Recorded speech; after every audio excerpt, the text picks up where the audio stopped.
नमस्कार, जय सिया राम। आप सभी का हम बहुत बहुत स्वागत करते हैं। आज की यह पूजा नाग पंचमी की पूजा है। हरिवरा पूजा सर्विस.com तथा मंगलदीप अगरबत्ती के माध्यम से आप सबको नाग पंचमी की हार्दिक शुभकामनाएं। आज नाग पंचमी का यह पूजन हम आपको करके दिखाएंगे। इसी तरह का पूजन आप अपने घर में करें और इस पूजा को देखते हुए नाग देवता का स्मरण करें। सबसे पहले आपको पूजा की तैयारी करनी है। पूजा की तैयारी के लिए एक चौकी पर सफेद अथवा पीला कपड़ा बिछा लें, उस पर चावल का अष्टदल बनाएं, कलश की स्थापना कर लें, भगवान शिव का नाग सहित वाला फोटो रख लें, जिसमें भगवान शिव के गले में नाग हो ऐसा फोटो रख लें। उसके साथ ही नाग देवता की प्रतिमा रखें। भगवान गणपति और मां भगवती लक्ष्मी का पूजन करने के लिए उनकी भी मूर्तियों को स्थापित करें। पूजा के लिए 5 प्रकार के फल रखें। आज नाग पंचमी है, इसलिए हरे फल का प्रयोग अवश्य करें।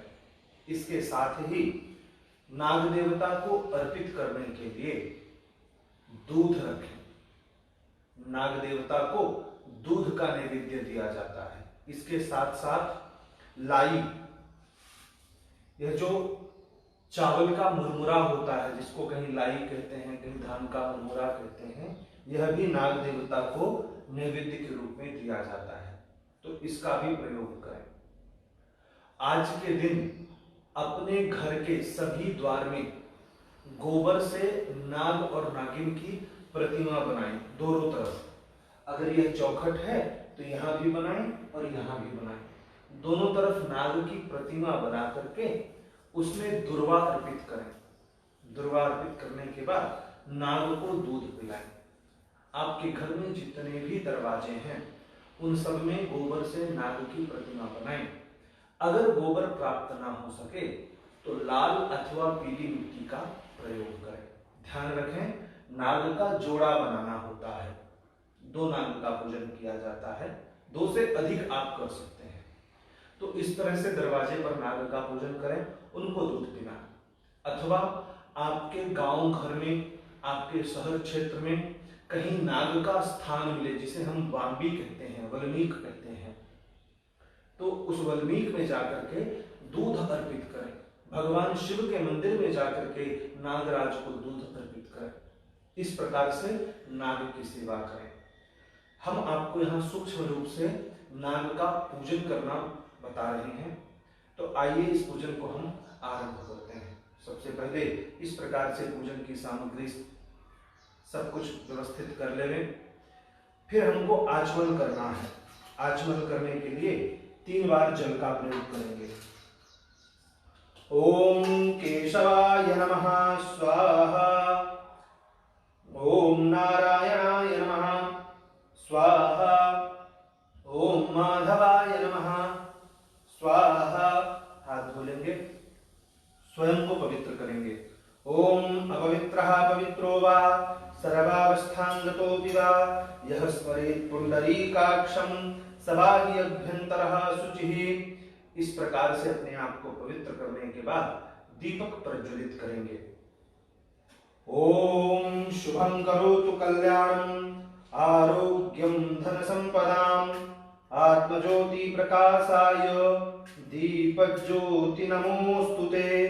दीप देवताभ्यो नमः, कर्म साक्षिणे नमः।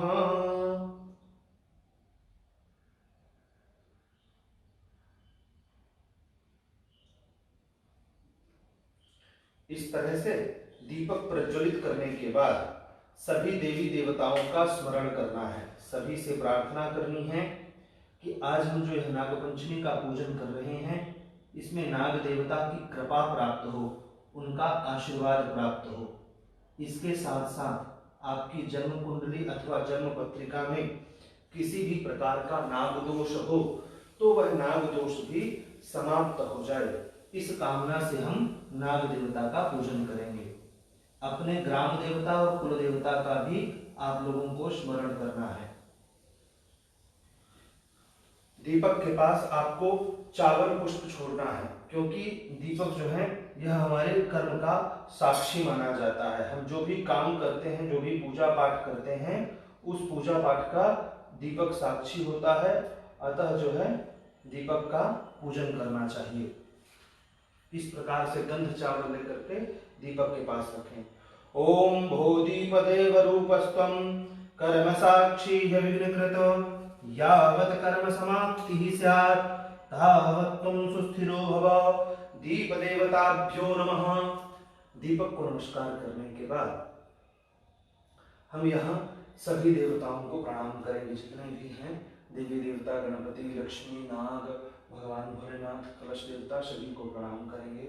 सर्वेभ्यो देवेभ्यो नमो नमः। हरि ओम। स्वयं को तिलक लगाएंगे। हमने तिलक लगाया हुआ है, आप लोग भी स्वयं को तिलक लगा लेंगे। शिखा का बंधन करेंगे। अगर आपके पास शिखा है तो शिखा बांध देंगे, अन्यथा जो है केवल यहाँ स्पर्श करेंगे। हस्तौ प्रक्षाल्यः, हाथ धोने के पश्चात हाथ में चावल पुष्प लेना है, भगवान गणपति का स्मरण करना है। हम आज नाग पंचमी के इस महोत्सव में नाग देवता का पूजन करने जा रहे हैं। आप अपनी कृपा, अपना आशीर्वाद हम पर बनाएं। हमारी यह पूजा निर्विघ्न रूप से समाप्त हो, इसलिए हम आपका स्मरण करते हैं। इस प्रकार से बोलकर, अथवा अगर आपको गणेश जी के मंत्र आते हैं तो उनके नाम का स्मरण करते हुए, वक्रतुंड महाकाय सूर्यकोटि समप्रभ निर्विघ्नं कुरु मे देव सर्वकार्येषु सर्वदा। हरि ओम भूर्भुवः स्वः। नागदेवताभ्यो नमो नमः। श्री गणपति देवताभ्यो नमो नमः। महालक्ष्मी नमो नमः। ध्याये ध्यानं समर्पयामि। इस प्रकार से बोलकर यहाँ गणेश जी के पास अक्षत पुष्प आपको अर्पित कर देना चाहिए। हाथ में जो है फिर से एक पुष्प लेंगे, थोड़ा सा चावल लेंगे, एक सुपारी लेंगे, कुछ दक्षिणा रख लेंगे हाथ में, एक चम्मच जल रखेंगे, क्योंकि हमें पूजन का संकल्प करना है। शास्त्र कहते हैं जो भी कार्य बिना संकल्प के किए जाते हैं वह निष्फल हो जाते हैं। इसलिए हाथ में इस प्रकार से चावल, पुष्प, दक्षिणा और सुपारी रख करके संकल्प करना चाहिए। संकल्प करने के लिए 3 बार भगवान विष्णु का स्मरण करें। ओम विष्णुदेवाय नमः, विष्णुदेवाय नमः, विष्णुदेवाय नमः। इस प्रकार से 3 बार भगवान विष्णु का स्मरण करें। स्मरण करने के पश्चात आप भगवान गणपति के सम्मुख यह कहें, हे गणेश जी महाराज, आज आपके सामने मैं नाग देवता का पूजन करने जा रहा हूँ। मेरी जन्म कुंडली में जो भी नाग संबंधित दोष हैं, जैसे काल सर्प दोष है, नाग दोष है इत्यादि जो दोष है, उस दोष से मुक्ति प्रदान करें।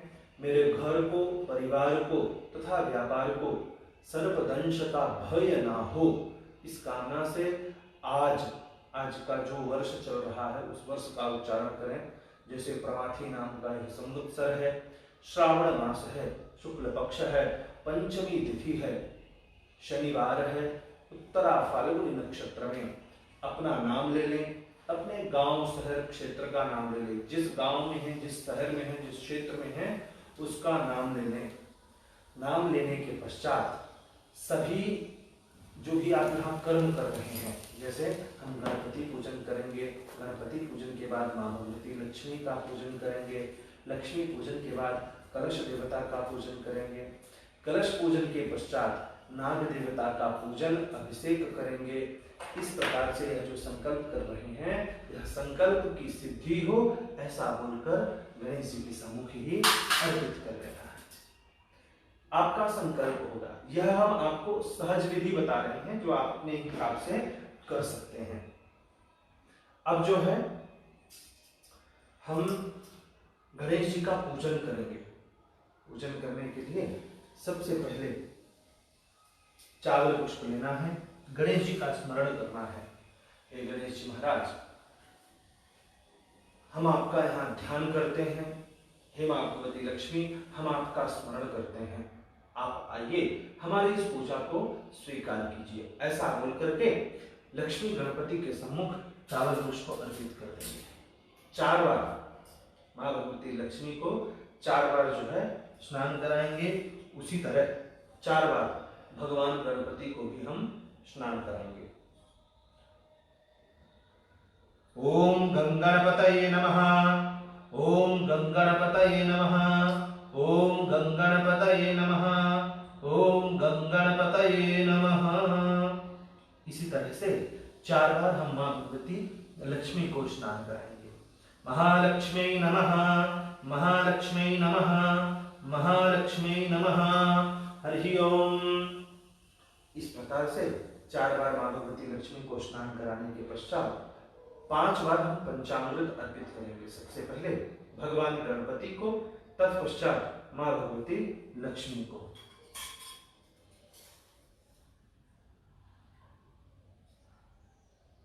ओम गंगणपतये नमः, पंचामृत स्नानं समर्पयामि।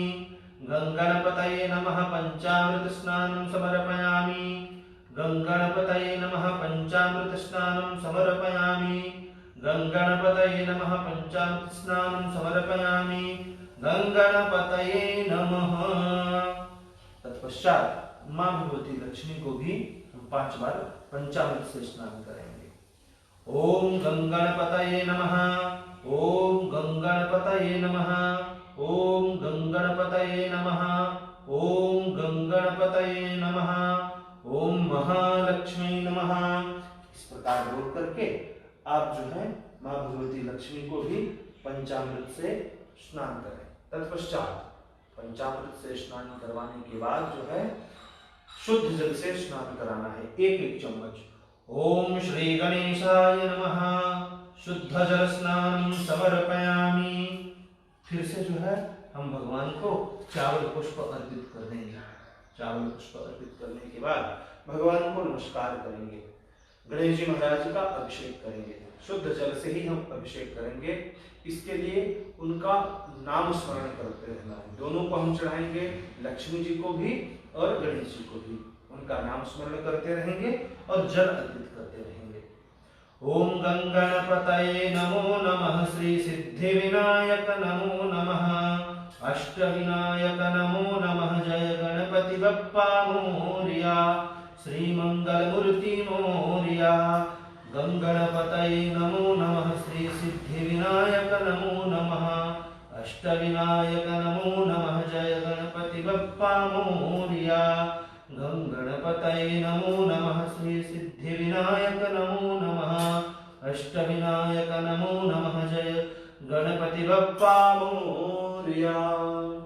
इस प्रकार से भगवान को अभिषेक कर देंगे। अब जो है भगवान को स्नानशाला से निकाल करके बढ़िया शुद्ध पवित्र बढ़िया स्नान करा करके उनको उनके स्थान पर विराजमान करवाएंगे।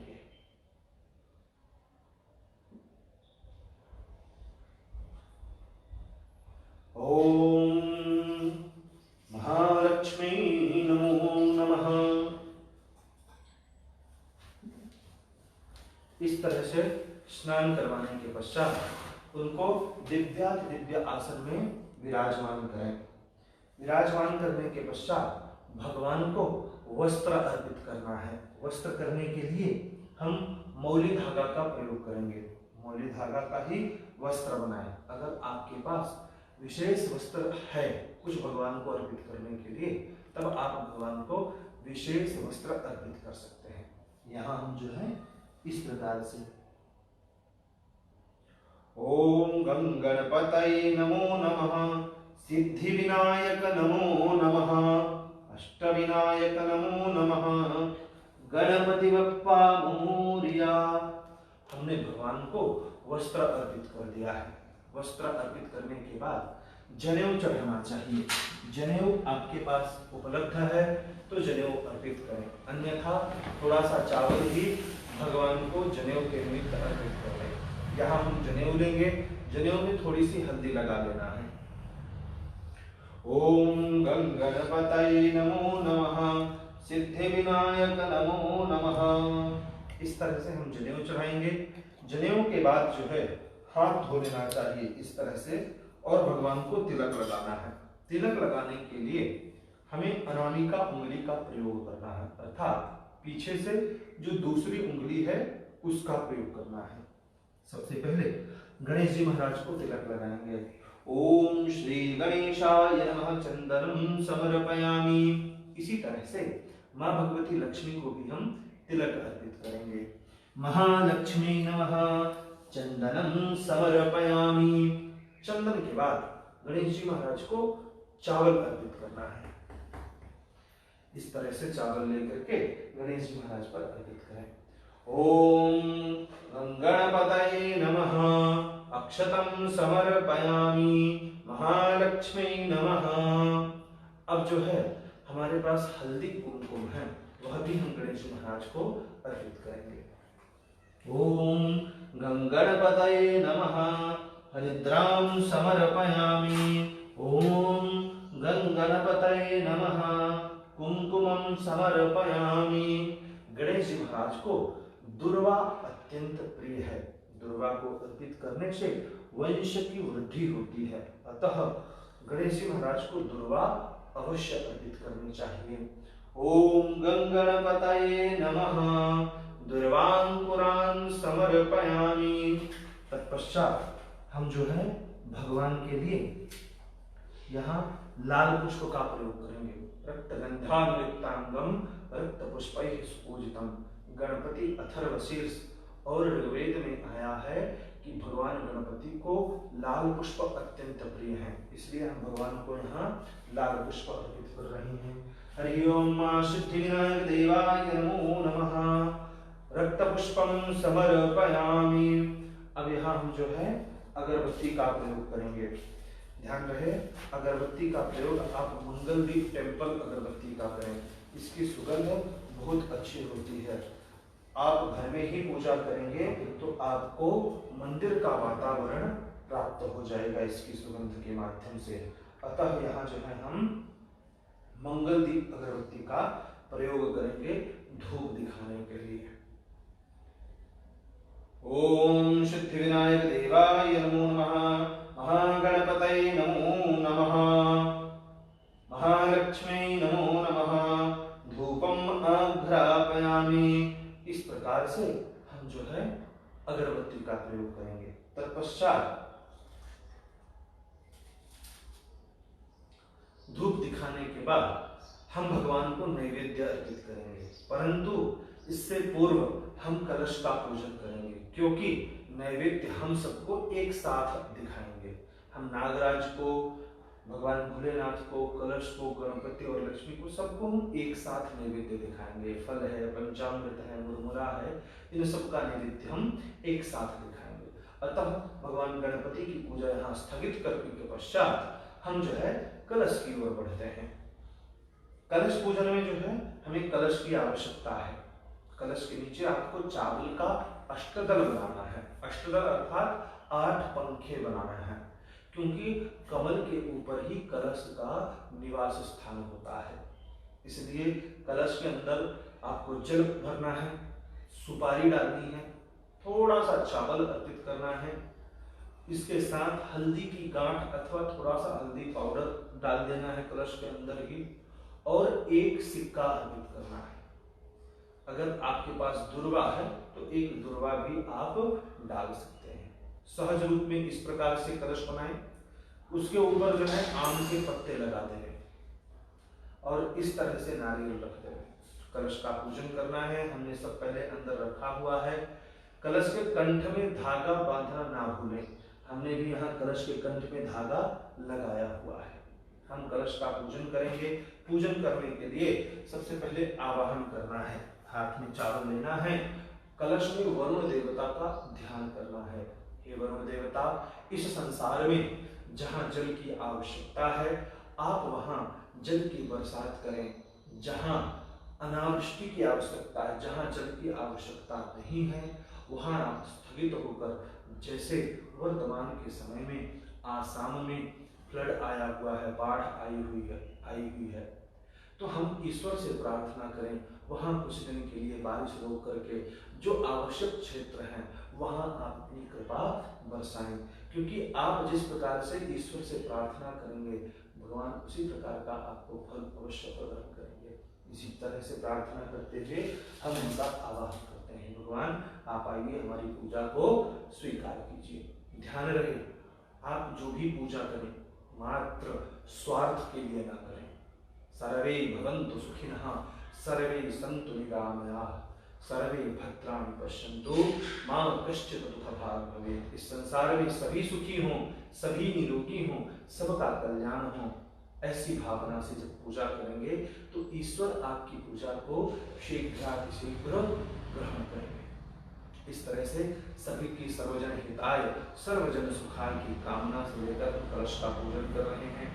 चावल अर्पित कर दिया, अब हम जो है वरुण को जल प्रदान करेंगे। एक चम्मच जल लेकर के ओम वरुणाय नमः शुद्ध स्नानं समर्पयामि, इस तरह से शुद्ध जल अर्पित करें। तत्पश्चात एक पुष्प में और पुष्प में पंचामृत लगा दें इस तरह से और कलश के ऊपर अर्पित करें।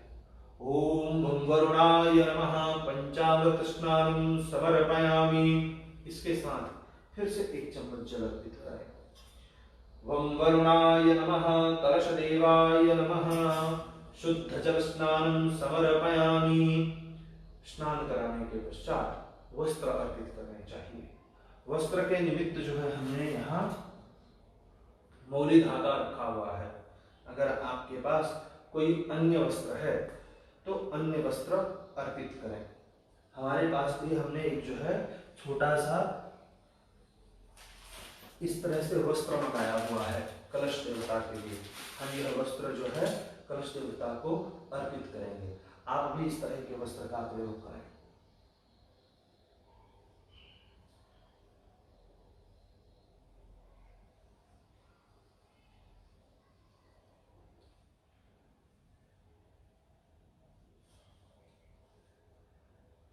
इस तरह से आप वस्त्र अर्पित कर दें। वस्त्र अर्पित करने के बाद पुष्प और पुष्प की मालाएं अर्पित करनी चाहिए। यहाँ हमने सफेद पुष्पों की माला बनाई हुई है, वही पुष्पमाला जो है हम यहाँ अर्पित करेंगे। आपकी जैसी सुविधा होती है आप उसी तरह की माला का प्रयोग करें। कुछ पुष्प अर्पित कर देंगे। ओम वरुण देवाय नमः पुष्पम समर्पयामि पुष्पमालां समर्पयामि। तत्पश्चात पुनः धूप हल्दी कुमकुम हम जो है भगवान को अर्पित करें। एक फूल लें, फूल में ही जो है चंदन चावल हल्दी कुमकुम लगा लें और कलश के पास इस तरह से अर्पित करें। कलश में स्वास्तिक बनाएं। स्वास्तिक बनाने के लिए सदैव जो है चंदन का प्रयोग करें। इस प्रकार से ओम स्वस्ति न इंद्रो वृद्धस्रवाः स्वस्ति नः पूषा विश्ववेदाः। स्वास्तिक बना ले। स्वास्तिक बना करके कलश को नमस्कार करें। धूप दिखाने के लिए हम यहाँ पुनः जो है मंगल दीप अगरबत्ती का प्रयोग करेंगे। इस तरह से लेकर के अगरबत्ती को भगवान को धूप दिखाएं। ओम वनस्पतिरसोद्भूतो गंधाढ्यो गंधोत्तमः आघ्रेयः सर्वदेवानां धूपोऽयं प्रतिगृह्यताम्। वरुण देवाय नमः।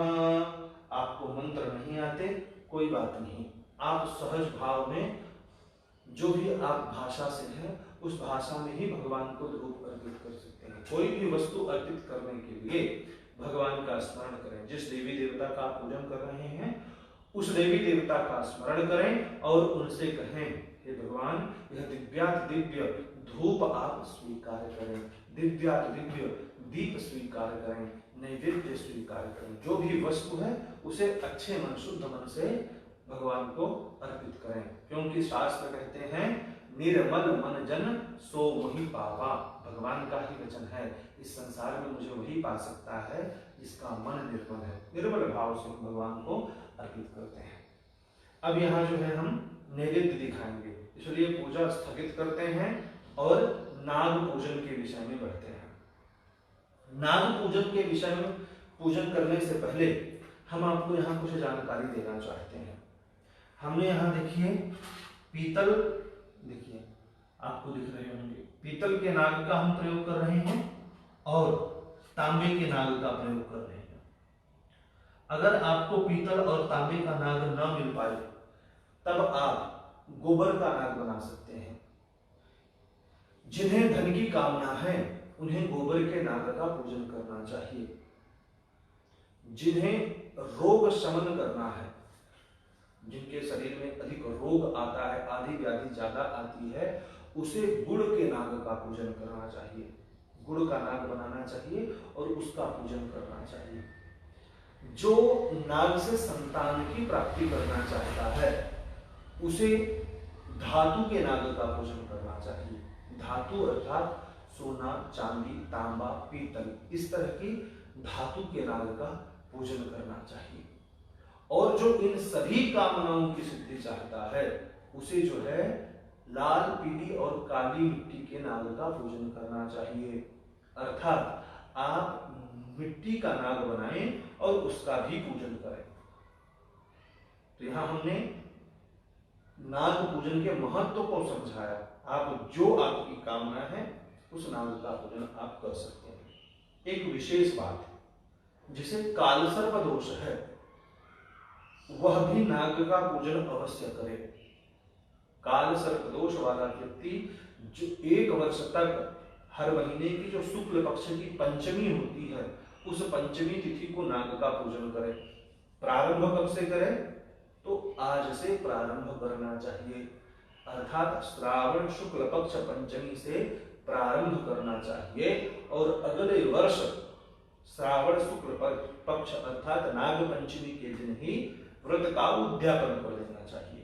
ऐसा करने वाले मनुष्य का जो काल सर्प दोष है और नाग दोष है वह जो है दूर हो जाता है।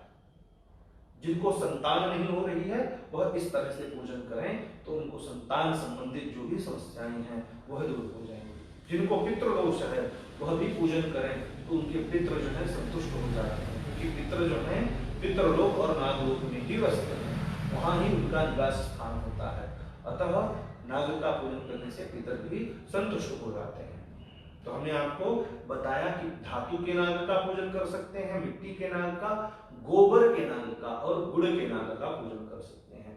यहाँ हम नाग देवता का पूजन करने के लिए सबसे पहले उनका हम आवाहन करेंगे, हाथ जोड़ करके चावल लेंगे और उनसे प्रार्थना करेंगे, हे नाग देवता आप अपने नाग लोक से आकर के मेरे इस पूजा स्थान में समाहित हो जाइए, यहाँ आइए और मेरे द्वारा की जा रही इस पूजा को स्वीकार कीजिए। इस प्रकार से बोलकर नाग देवता में अर्पित कर देना है। नाग देवता को अर्पित करने के बाद 4 बार जल अर्पित करना है चम्मच से ही। ओम नवनाग देवताभ्यो नमः, नवनाग देवताभ्यो नमः, पाद्यं समर्पयामि, नवनाग देवताभ्यो नमः, नवनाग देवताभ्यो नमः, पाद्यं समर्पयामि, नवनाग देवताभ्यो नमः। इस तरह से बोल करके आप भगवान को अर्थात नाग देवता को 4 बार जल से स्नान कराएं। तत्पश्चात पंचामृत अर्पित करें, एक बार पंचामृत अर्पित करें। ओम श्री नवनाग देवताभ्यो नमः, तक्षकाय नमः। इस तरह से आप पंचामृत अर्पित करें। तत्पश्चात एक बार फिर से जल अर्पित करना है। ओम सर्पाय नमः, नमोस्तु सर्वेभ्यो जेके च पृथ्वी मनु, जे दिव्यंतरिक्षे ये दिव्येभ्यः स्वाहा, सर्पाय नमः। सर्प देवता को नमस्कार करें। तत्पश्चात यहाँ हम अभिषेक करेंगे। अभिषेक करने के लिए सबसे पहले आप जो है पुष्प, गंध, अक्षत यहाँ अर्पित करके नाग देवता को प्रणाम करें।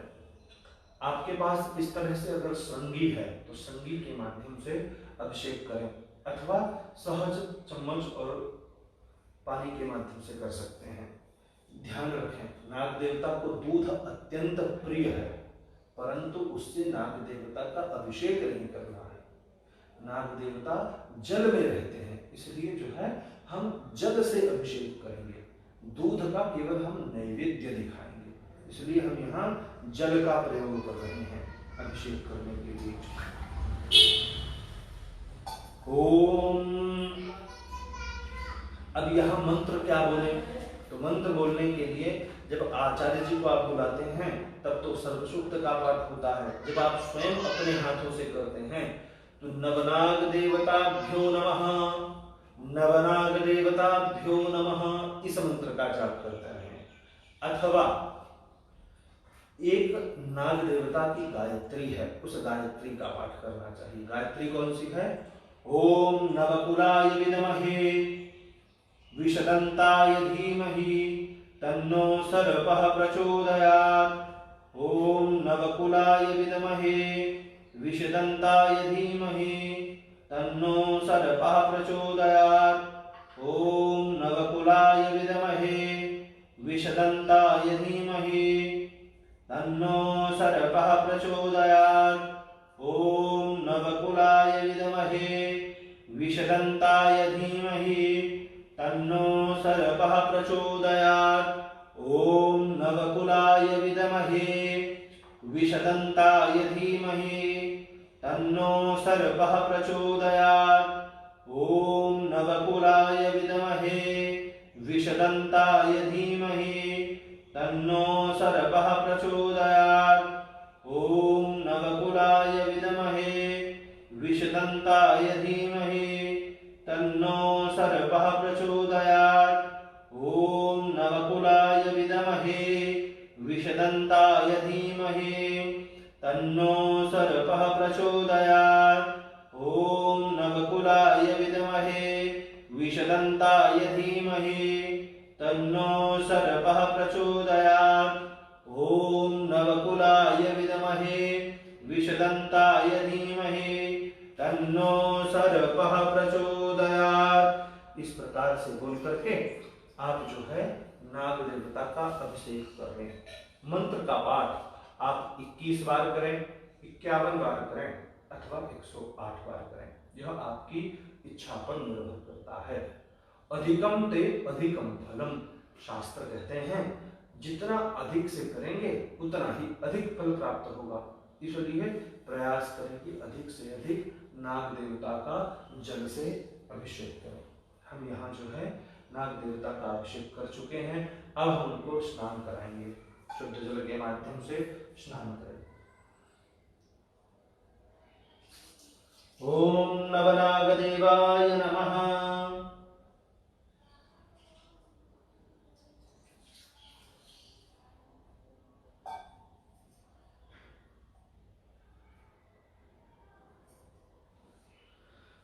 हम यहाँ नाग देवता को स्थापित कर रहे हैं। स्नान के पश्चात नाग देवता को वस्त्र अर्पित करना चाहिए। यहाँ हम वस्त्र अर्पित करेंगे। इससे पूर्व हम नाग देवता की एक छोटी सी कथा आपको श्रवण कराते हैं। जो भी मनुष्य इस कथा को श्रवण करता है, नाग संबंधी दोष जो है उसके नष्ट हो जाते हैं। पूर्व समय में एक सेठ जी थे। सेठ जी के 7 पुत्र थे, सातों का विवाह हो चुका था। सभी सुखी थे, किसी को किसी भी प्रकार का कष्ट नहीं था। परंतु जो छोटी बहू थी, उस छोटी बहू के कोई भाई नहीं था। तो वह इस विषय को लेकर चिंतित रहती थी कि मेरे कोई भाई नहीं है। एक दिन की बात है, सभी बहुएं मिलकर के जो है मिट्टी ग्रहण करने जाती हैं। पहले जो है पीली मिट्टी से, लाल मिट्टी से घर की पुताई होती थी। ये जो आप घर में कलर देखते हैं, आप तरह तरह का कलर लगाते हैं, पहले जो है यह लाल और पीली मिट्टी, सफेद मिट्टी होती थी। उस मिट्टी के माध्यम से ही जो है कलर किया जाता था। सभी लोग जो है मिट्टी लेने के लिए जाती हैं। वहां जाकर देखती हैं कि जहां से उनको मिट्टी ग्रहण करना है उस स्थान में एक नाग बैठा हुआ है, एक सर्प बैठा हुआ है। सभी मारने के लिए जैसे ही लाठी निकालती हैं, वैसे ही जो सबसे छोटी बहू होती है वह सबको रोक देती है। कहती है रुको, यह निरपराध है, इसका कोई अपराध नहीं है, इसलिए इसको मत मारो। छोटी बहू के कहने पर सब रुक जाते हैं। नाग वहीं बैठ जाता है और वह जो छोटी कन्या है अर्थात छोटी जो बहू है वह नाग देवता से प्रार्थना करती है, हे नाग देवता, मैं आपके लिए दूध ला रही हूँ, आप यहाँ बैठ करके इंतजार करें, मेरी प्रतीक्षा करें। इस प्रकार से जब वह प्रार्थना करती है नाग वहीं बैठ जाता है। छोटी बहू अपने घर चली जाती है, घर के कामों में व्यस्त हो जाती है, वह नाग को दूध पिलाना भूल जाती है। दूसरे दिन उसको स्मरण आता है, अरे मैंने तो नाग को दूध पिलाने का संकल्प किया था, मैंने उसको वहां बैठने का निर्देश दिया था। तुरंत उसको जैसे ही याद आता है, जैसे स्मरण आता है, वह एक कटोरी में दूध लेती है और वह उसी स्थान पर पहुंच जाती है। वहां जाकर देखती है कि नाग अभी तक बैठा हुआ है। तो वहां पास जाने के बाद कहती है, हे नाग भाई, नाग को भाई का उच्चारण करती है, भाई कहकर संबोधित करती है और कहती है, हे नाग भाई, हे सर्प भाई, मुझे क्षमा करना, मैं अपने काम में व्यस्त हो गई थी, इसलिए तो कल नहीं आ पाई तुम्हारे पास। नाग कहता है, मैं तुमसे नाराज तो बहुत हूं, परंतु तुमने मुझे भाई कहा है, इसलिए मैं यह सब कुछ जो है क्षमा करता हूं। नाग वहां से दूध पी लेता है। दूध पीने के बाद उस छोटी बहू से कहता है कि तुम्हारी क्या कामना है। छोटी बहू कहती है, भगवान की कृपा से सब कुछ है, मुझे कोई भाई नहीं है। नाग उसके मन की व्यथा को समझ जाता है। छोटी बहू अपने घर चली जाती है। नाग एक मनुष्य का रूप धारण करता है और अपने साथ कुछ धन लेकर के छोटी बहू के घर पहुंच जाता है। वहां जाकर कहता है, मैं आपकी छोटी बहू का भाई हूं, उससे मिलने आया हूं। सभी लोग जानते थे कि छोटी बहू का तो कोई भाई ही नहीं है। तब नाग कहता है, मैं बहुत दूर के रिश्ते वाला भाई हूं, मैं कमाने के लिए प्रदेश चला गया था, इसलिए उसके दर्शन नहीं कर पाया विवाह के समय, अतः आप उसे बुला दें, मैं उसका दर्शन करना चाहता हूं। सबको जब विश्वास हो गया कि यह छोटी बहू का भाई है, तो उन्होंने छोटी बहू को बुलाया। छोटी बहू के पास जाकर उसने कहा, मैं तुम्हारा भाई हूं, वह नाग हूं, मैं मनुष्य का रूप धारण करके आया हूं, मैं तुम्हें अपने घर ले जाने आया हूं, चलो बहन। वह बहन जो है, छोटी बहू जो है, नाग के साथ चली जाती है। नाग अपने घर लेकर चला जाता है। वहां जाकर के बढ़िया सेवा शुश्रूषा होती है। नाग माता और नाग दोनों ही बहन की सेवा से प्रसन्न हो जाते हैं। प्रसन्न होने के बाद बहुत सारा धन वैभव अपनी बहन को दे करके और विदा करते हैं। जब छोटी बहू अपने घर ससुराल पहुंचती है, तब उनकी जो जेठानी होती हैं, जो उसकी बड़ी जेठानियां होती हैं, तो वह कहती हैं, अरे तुम्हारा भाई तो बहुत धनवान है, उसे तो सोने की झाड़ू देनी चाहिए, सोने का सूप देना चाहिए। नाग को जब यह बात पता चलती है, तब वह अपनी बहन के घर सोने का झाड़ू, सोने का सूप भेज देता है और उसके साथ एक सुंदर हार भेजता है, रत्न जड़ित हार भेजता है। उस रत्न जड़ित हार की बहुत प्रशंसा होती है। उसकी प्रशंसा राजा तक पहुंचती है, रानी तक पहुंचती है। रानी राजा से कहती है, मुझे वह हार चाहिए। राजा उस सेठ को बुलाकर कहते हैं, जो तुम्हारी छोटी बहू के पास हार है, वह हार मुझे दे दो। सेठ जी यह सोचते हैं, राजा ने कुछ मांगा है तो दे देना चाहिए, इसलिए वह अपनी छोटी बहू का हार रानी को दे देता है। यहां छोटी बहू परेशान हो जाती है। वह अपने नाग भाई से कहती है, हे नाग भाई, जब रानी उस हार को पहने तो वह हार सर्प में बदल जाए, और जब मैं पहनूं तब जो है वह हीरे में बदल जाए। नागराज की कृपा से ऐसा ही होता है। जब रानी हार पहनती है तो उसके गले में सर्प दिखते हैं, और जब छोटी बहू हार पहनती है तब जो है उसके गले में हीरे दिखते हैं। इस प्रकार से जब राजा छोटी बहू को बुलाकर यह पूछता है कि यह सब क्या हो रहा है, तब वह कहती है सब यह नागराज की कृपा है, यह सब नाग का परिणाम है, उनकी पूजा का फल है, उनकी कृपा से यह धन वैभव प्राप्त हुआ है। उस दिन से कहते हैं कि नाग पंचमी की पूजा आरंभ हो गई। नाग पंचमी का पूजन वहां से आरंभ होता है और आज भी नाग का पूजन हो रहा है। नाग का पूजन करने से धन वैभव प्राप्त होता है।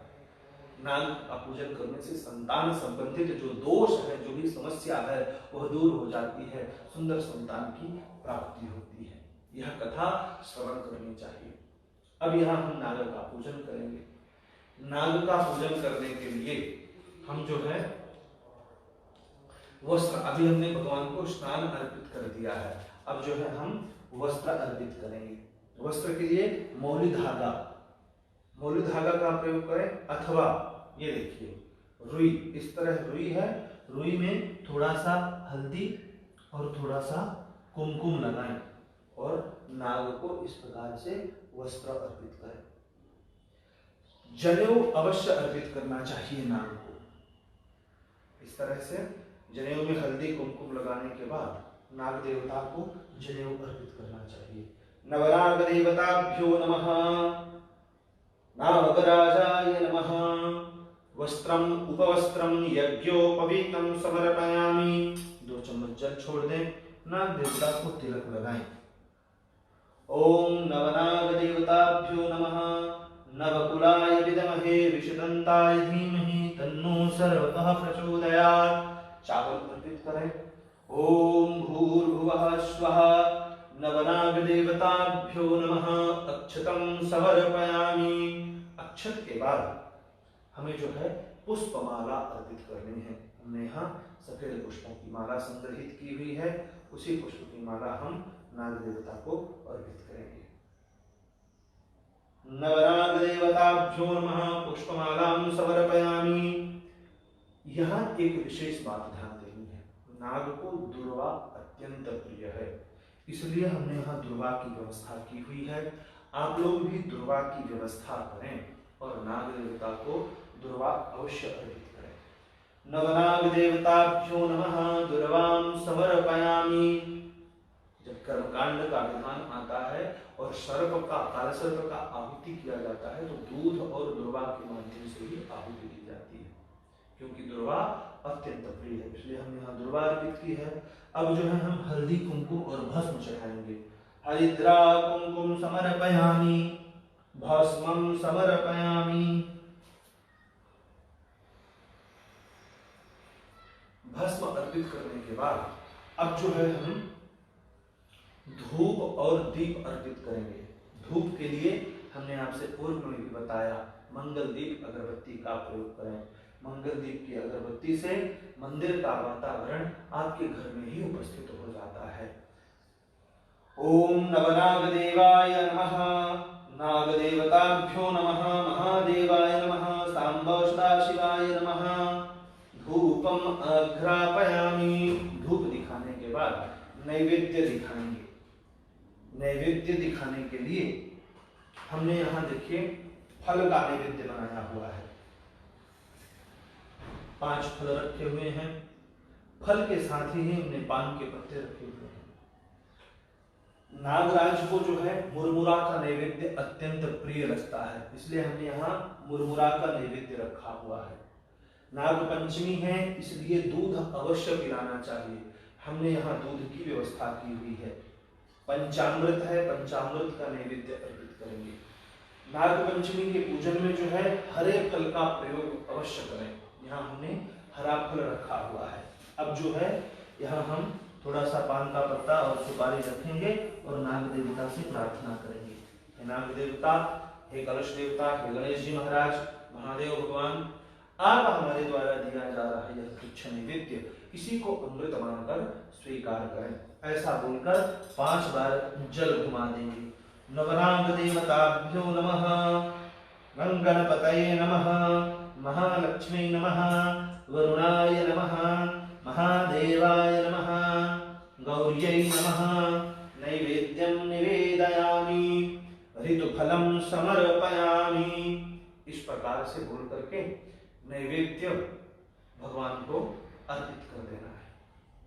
नैवेद्य के बाद हमने यहाँ सुपारी इत्यादि रखी हुई है, पान का पत्ता रखा हुआ है, यह भी भगवान को अर्पित करना चाहिए। इसके साथ साथ यथाशक्ति आपके पास जो भी दान दक्षिणा है वह दान दक्षिणा भगवान को अर्पित कर दीजिए। भगवान से प्रार्थना कीजिए हमारी यह पूजा स्वीकार करें। इसके साथ ही हम जो है हाथ जोड़ करके प्रार्थना करेंगे। प्रार्थना के लिए हाथ में कुछ पुष्प ले लें और प्रार्थना के शब्द क्या होने चाहिए? शब्द होने चाहिए सर्वजन हिताय, सर्वजन सुखाय, सभी सुखी रहें, सभी निरोगी रहें, सबका कल्याण हो। इस संसार में यह कोरोना महामारी व्याप्त है, इससे यह संसार मुक्त हो जाए। संसार जो भी पाप के लिए उद्यत होता है वह धर्म कार्य के लिए उद्यत हो। हम, हमारा परिवार, हमारे हितैषी, हम जिनका हित चाहते हैं और जो हमारा हित चाहते हैं उन सब का कल्याण हो, ऐसी हम आपसे प्रार्थना करते हैं। ऐसा बोल करके पुष्प अर्पित कर दें। यहाँ जो है सूक्ष्म रूप से हमारी पूजा होती है। अब जो है हम यहाँ आरती करेंगे। आरती की तैयारी के लिए आपके पास क्या क्या होना चाहिए? सबसे पहले एक दीपक होना चाहिए। दीपक के साथ साथ यहाँ हमने दीपक बनाया है, दीपक के साथ साथ जो है कपूर होना चाहिए। कपूर का नैवेद्य जो है हम भगवान को नैवेद्य दे रहे हैं। आरती, कपूर की आरती दिखाएंगे हम। इस प्रकार से आप अपने घर में नाग देवता का पूजन करें। नाग देवता का जो यह प्रसाद है, यह प्रसाद सबको अर्पित करना चाहिए। विशेषकर लाई, बताशा इत्यादि जो आप व्यवस्था करते हैं, यह नैवेद्य अवश्य अर्पित करना चाहिए। इस प्रकार से आरती की तैयारी करें। आरती की तैयारी करने के बाद हम जो है दीपक का पहले पूजन करेंगे। इस तरह से गंध, अक्षत इस तरह से लेकर के ये जो है हम यहाँ पूजन करेंगे।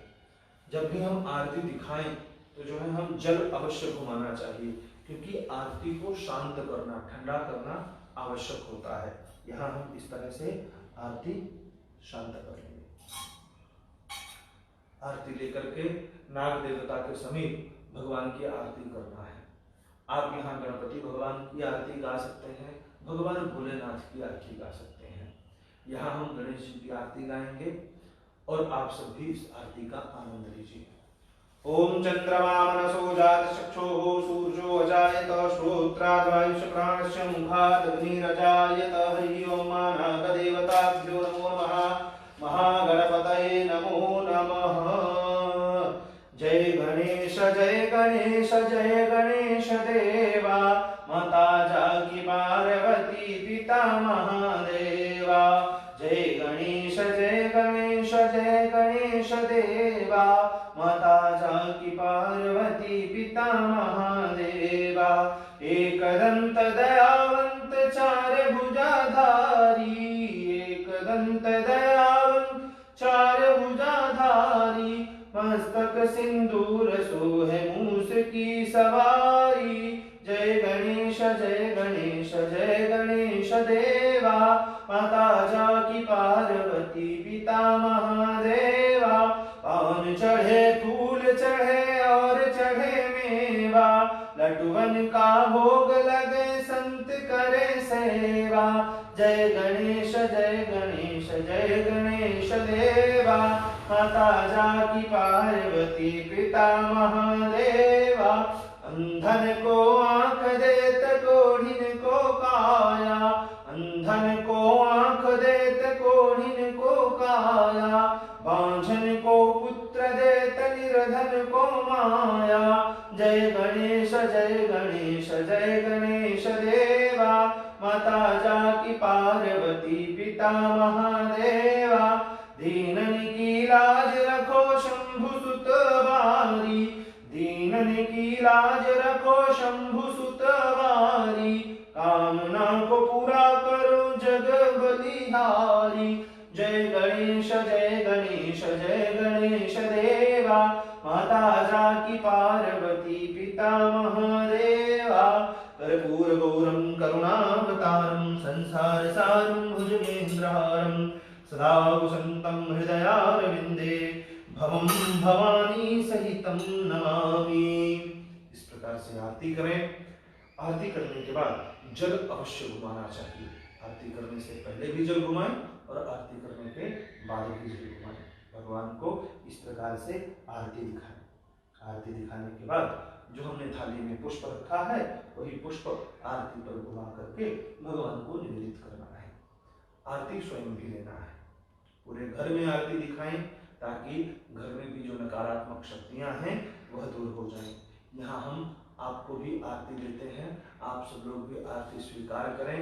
नागराज की कृपा से आपके घर में जो भी नाग संबंधित दोष हैं, संतान संबंधित दोष हैं, पितृदोष संबंधित जो भी आपके कष्ट है वह सब दूर हो जाए, ऐसी हम प्रार्थना करते हैं। आरती देने के बाद हाथ धोना चाहिए। हाथ में पुष्प लेना है और पुष्पांजलि करनी है। पुष्प का अर्थ होता है सुमन। एक नाम है सुमन। सुमन अर्थात सुंदर मन। हम अपना मन भगवान को अर्पित नहीं कर पाते हैं, इसीलिए दिव्य सुगंधित पुष्प, खिले हुए पुष्प हम भगवान को अर्पित करते हैं। इसी तरह से हमारा मन है, सुगंधित है, निर्मल है, खिला हुआ है, ये भगवान हम आपको अर्पित कर रहे हैं। इस कामना के साथ आपके मन में जो भी संकल्प है, जो भी प्रार्थना है, भगवान की जो भी कामना है, वह भगवान के सामने मन में ही कहेंगे। ओम नमोस्तु सर्वेभ्यो जे के च पृथ्वी मनुजेन्तरिक्षे जे दिवितेभ्यः सर्वेभ्यो नमः।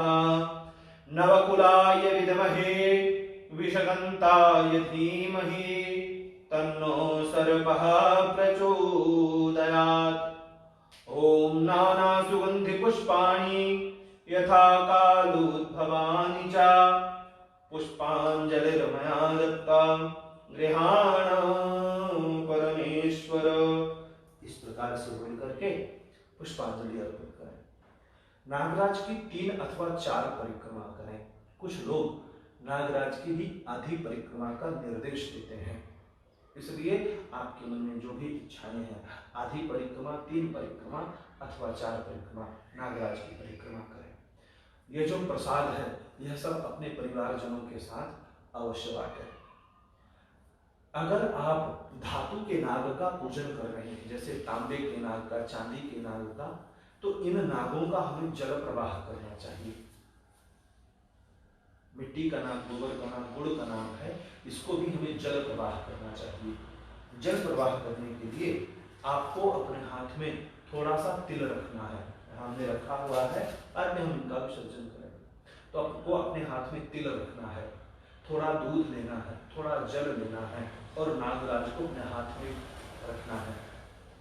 पूर्व दिशा की ओर मुंह करके बहते हुए जल में अथवा तालाब वगैरह में नाग को विसर्जित करना है और बोलना है नागराजम तर्पयामि, अर्थात हे नागराज मैं आपका तर्पण करता हूं। मेरी जन्म पत्रिका में जो भी काल सर्प संबंधित दोष है उसे आप दूर करें। इस प्रकार से जो है आपको तर्पण करना चाहिए। कितनी बार करना चाहिए? 9 बार करना चाहिए, क्योंकि 9 नाग होते हैं। तो यहाँ हम जो है 9 बार तर्पण करेंगे। अगर आपने एक ही नाग का पूजन किया है तो सबसे पहले आप नाग को विसर्जित करें, अर्थात नाग का तर्पण करें। इसके बाद जो है मात्र दूध और चावल और जल के माध्यम से ही तर्पण करें, पर 9 बार तर्पण अवश्य करना चाहिए। इस प्रकार से जो मनुष्य नागराज का पूजन करता है, नागराज की कृपा से सारे दोष दूर हो जाते हैं। घर में सर्पदंश का भय नहीं होता है। हरिवरा पूजा सर्विस एवं मंगल दीप अगरबत्ती के माध्यम से यह नाग पंचमी का पूजन आपको देखने का सुअवसर प्राप्त हुआ। हरिवरा पूजा सर्विस एवं मंगल दीप की तरफ से नाग पंचमी की बहुत बहुत शुभकामनाएं, बहुत बहुत आपको मंगल कामनाएं।